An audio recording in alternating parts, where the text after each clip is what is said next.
Hello, my name is Jenna Luche-Thayer. I'm an international development specialist, particularly in the subjects of gender, good governance, and participatory approaches. I have about 27 years experience in 38 different countries in Africa, Asia, some in the Middle East, and also in South America. My areas of specialization are good governance, gender, integration, and participatory approaches. I started my career as a Peace Corps volunteer in Tunisia back in 1985, where I started as a beekeeper and animal husbandry work. And it was there I really got interested in gender issues because the women there wanted to know what they could do to generate their own income and have some independence.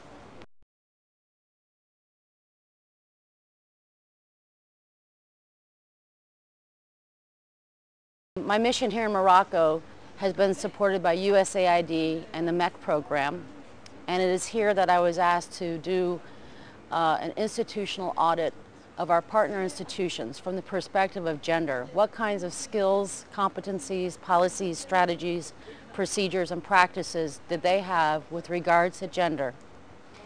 With this information, I was then asked to also look at associations and cooperative groups, civic associations that we're working with here in Morocco, to see what their practices were with regards to gender. And to also look to see what the opportunities were for integrating gender considerations into MEC programs. Therefore, I developed a gender training program for MEC, the MEC technical team, as well as the partners. And from this training program, we generated a series of analytical tools that we'll use in our day-to-day work, as well as a policy, a strategy, and action plan. This will be followed by basically developing a toolbox that will be used and modified by MEC and its partners as needed throughout the course of the project.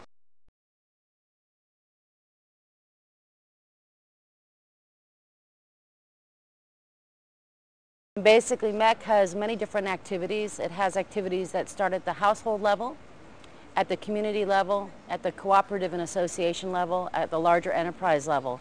Many of these activities engage farmers and farming communities and are agriculturally based in order to generate income.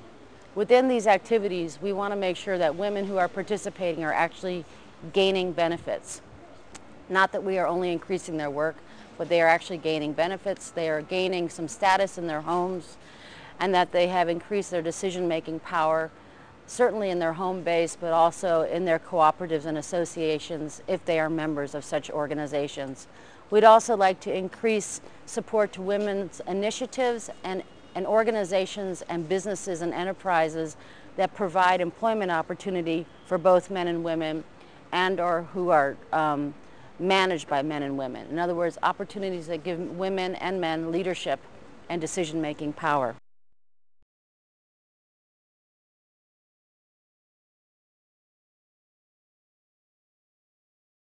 This toolkit was actually developed in a participatory manner with our partners and with the MEC technical team.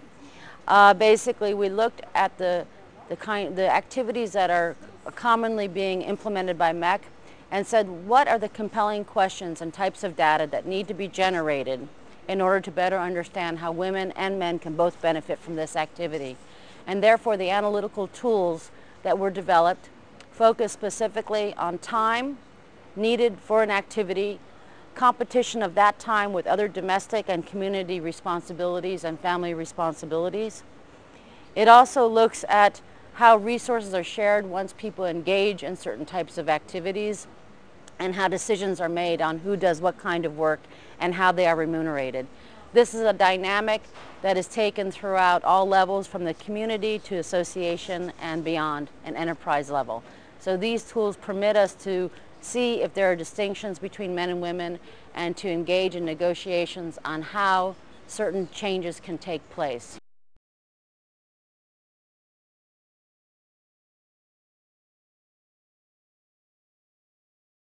In Bangladesh, it was a woman who had been orphaned and abandoned as a small child.